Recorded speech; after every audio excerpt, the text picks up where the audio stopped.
Todos hemos oído hablar de propietarios locos. ¿Qué pasa con los inquilinos locos? Mis padres eran los locos inquilinos. Durante los 15 años que vivimos en esa casa, mi madre y mi padre rara vez y nunca pagaron el alquiler.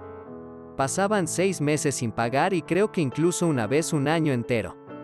El casero fue muy amable en más de lo necesario. Mis padres, cuando pagaban el alquiler, lo hacían en grandes cantidades. Éramos unos críos viviendo en la casa. Pero mis padres dejaron que la casa se quedara hecha una mierda cuando los desahuciaron.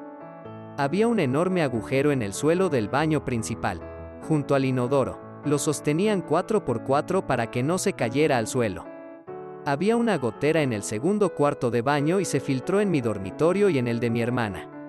Había causado tantos daños por el agua que el suelo se hundía literalmente por el moho y los daños.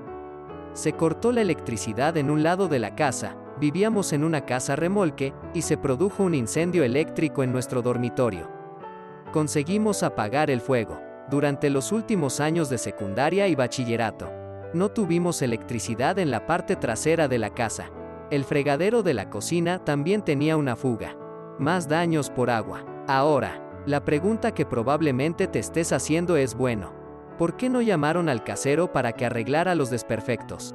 Mis padres no pudieron llamarle, porque la casa estaba abarrotada y había ropa sucia apilada tan alta que se podía tocar el techo, lo cual no es mucho decir porque era una casa remolque. Mis padres no podían arriesgarse a que llamaran al servicio de protección de menores si él entraba en casa. El casero incluso vino a nuestra casa muchas veces para ofrecerse a entrar. Pero mi madre se negaba. Aunque se negaban a que viniera a reparar la casa, se quejaban activamente de que el casero era un señor de los barrios bajos. Era un gilipollas y le acusaban de acoso. ¿Se le puede culpar por eso? Se cagaban en su casa y los inquilinos nunca pagaban el alquiler. En 2005, el casero había muerto de cáncer de próstata y su mujer se había hecho cargo de sus bienes y propiedades. Inmediatamente echó a mis padres de la casa. Mi madre y mi padre se enfadaron y mi madre optó por recurrir a los tribunales. La casera enseñó fotos de los daños que había sufrido la casa. Mi madre me pidió que fuera al juzgado como testigo y yo me negué porque no era culpa de la casera, sino de la negligencia de mis padres. Resumen, mis padres destrozaron nuestra casa y culparon al casero. Demandaron a mis padres por miles. Mis padres alquilaron una casa al gerente de un hotel local. Estaba ganando buen dinero. Vivía a 10 minutos a pie de su trabajo, cerca del centro comercial. El transporte y la casa tenía piscina. La casa también estaba amueblada. Era la casa de nuestra infancia, por lo que éramos amigos de los vecinos. El tipo dijo que estaba teniendo dificultades financieras con un divorcio. No pagó el alquiler durante aproximadamente 2 meses. Era una casa compartida, por lo que también estaba estafando a sus subarrendadores. Mi papá recibió una llamada de un vecino y amigo que mencionó que había un camión de mudanzas en la casa y preguntó si conseguiríamos un nuevo inquilino. Papá dijo que no. Me llamó y me dijo que fuera allí y detuviera a los muchachos que empacaban el camión, ya que vivía a un par de horas en coche. Llegué y les pedí a los muchachos que desempacaran lo que habían puesto en el camión. Eran como, amigo, ¿qué está pasando? Se supone que debemos mover estas cosas para este otro tipo. ¿Quién diablos eres tú? Soy el hijo del dueño de la casa y la mayoría de los muebles que tienes en el camión. Técnicamente, todavía está en la propiedad, pero en el momento en que se vaya, te convertirás en un ladrón como el tipo que te está empleando. Depende de ti. Cuando llegó mi papá, ya habían desempacado todo, cuando el inquilino se enteró de lo que estaba pasando y regresó a casa. Los muchachos de la mudanza también lo molestaron un poco y se negaron a irse hasta que les pagara. También pudimos obtener un gravamen sobre la casa que significaba que parte de su amplio salario se destinaba a pagar su deuda de alquiler.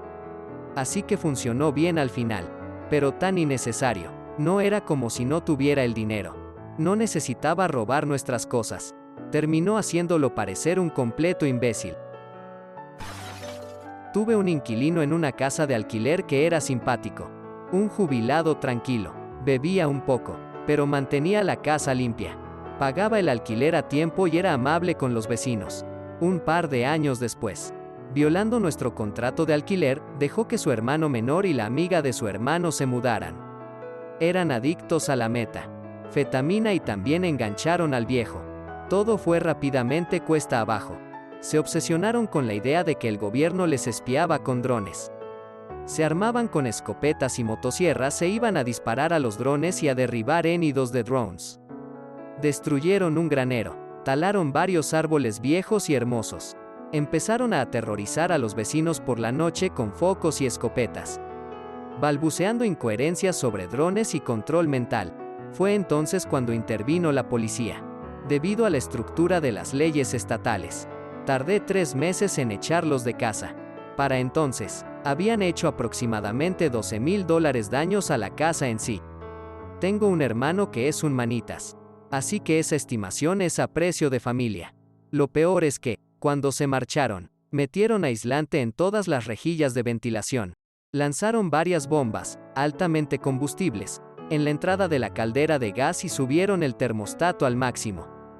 Tras meses de juicio, llegamos a un acuerdo solo porque la madre del tipo, de unos 90 años, irrumpió en la sala y me dio un cheque. El juez me dijo que lo aceptara y que contara con la suerte de que no volaran la casa. Sin embargo, se negó a presentar cargos por su intento. Me alegro de haberme librado de ellos. Yo era el inquilino y vivía en un apartamento al final del edificio. El apartamento derecha de mi apartamento estaba alquilado a una mujer y su hijo adolescente salvaje. Ella trabajaba de día, salía a las 6 de la mañana y llegaba a casa a las 4 de la tarde. El chico nunca se quedaba allí por la noche y parecía intentar a propósito no volver a casa hasta que ella se fuera por la mañana. Nunca utilizaba la puerta principal ni tenía llave. Por lo que pude ver, entraba y salía por la ventana de su habitación. Se arrastraba hasta la unidad de climatización y saltaba al suelo. Sin falta, entraba en el apartamento sobre las 7 de la mañana e inmediatamente ponía death metal a volumen de concierto. El día de la semana no tenía importancia. Los domingos o sábados por la mañana.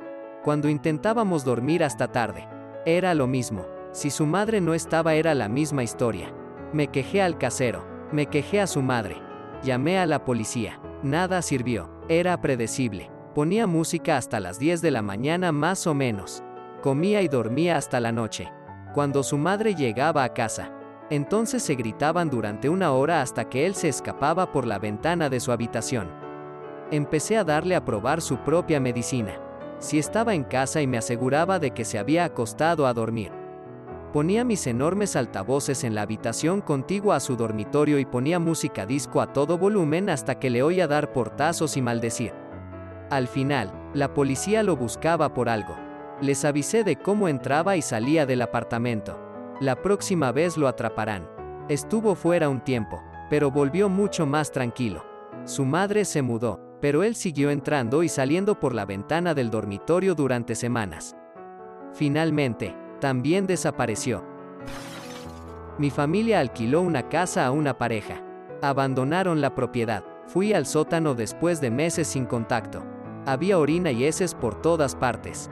Busqué en un acuario y encontré un caimán de 1 metro que presumiblemente no había sido alimentado en al menos semanas. No estaba feliz de ver a la gente. Mi cuñado tenía una casa que quería alquilar. Como vivía a varias horas de distancia, me pidió que seleccionara a los inquilinos. El inquilino que le recomendé tenía un coche y un aspecto muy limpios. Por alguna razón desconocida, supongo que porque tenían dinero en efectivo para el primer y último mes de alquiler y depósito, vetó al tipo que elegí y alquiló el lugar a un tipo que estaba sucio. Eso no me molestó mucho porque podría haber trabajado en una fundición de algo, y su camión estaba todo golpeado y lleno de basura. La pareja arrancó todos los artefactos de iluminación: inodoro, lavabos, armarios, puertas, cortinas y persianas. El inodoro, sí, arrancó la alfombra, todos los enchufes eléctricos y la caja de interruptores para toda la casa. Y se lo llevó todo con ellos cuando se fueron. Había agujeros del tamaño de un puño en todas las paredes. Entre todos los montantes y cosas tiradas por todas partes. Chorros de ketchup y mostaza por todas partes. Orina por todas partes. Heces humanas y de animales por todas partes. Se fueron a los 2 meses e intentaron recuperar la fianza. Quería saber si yo se lo limpiaría por $200. No. No es una historia de acaparador. Todo lo contrario. Mi padre fue a ver a uno de sus amigos de copas un invierno. Y parecía que estaba renovando. Un poco confuso. No era de los que hacían. Bueno, cualquier cosa. Y era una casa alquilada. Resulta que no tenía leña. Así que quemó los muebles de madera. Que no duraron mucho. Paneles del suelo. Paneles de las puertas. Paneles de las ventanas. Y estaba a medio quemar las tablas del suelo. Lo que mi padre encontró más divertido fue que la última silla estaba siendo usada para sostener un extremo de las tablas del suelo, para que estuvieran a nivel con la estufa de leña, y pudieran ser empujadas más adentro mientras se quemaban. Seguro que a su casero no le impresionó su ingenio. Tuvimos un inquilino que no reveló su discapacidad y tuvimos que ayudarla mucho y limpiar mucho, llevarla al hospital, etc. Como propietarios, la ley aquí es que no podemos discriminar la discapacidad de alguien por no alquilar para ellos. Pero no teníamos muy claro cuál era nuestro papel para garantizar que el inquilino no muera o cause más daños a la propiedad debido a su incapacidad para cuidarse a sí mismo. De todos modos, eventualmente terminó el arrendamiento y gastamos $26,000 en reparaciones. No tiene sentido demandarla para recuperar el dinero porque ella no habría podido pagarlo y simplemente gastaríamos dinero en abogados y luego tendríamos que pagar por ambos. Hay propietarios imbéciles desde el principio y luego hay propietarios imbéciles debido a su experiencia con inquilinos de MIRD. Somos muy cautelosos acerca de quienes tenemos ahora. He descubierto que los muchachos de la construcción son buenos inquilinos. Bastante tranquilo. Trabaja todo el día. Vuelve a casa. No hace fiestas. Si tienen novio o novia.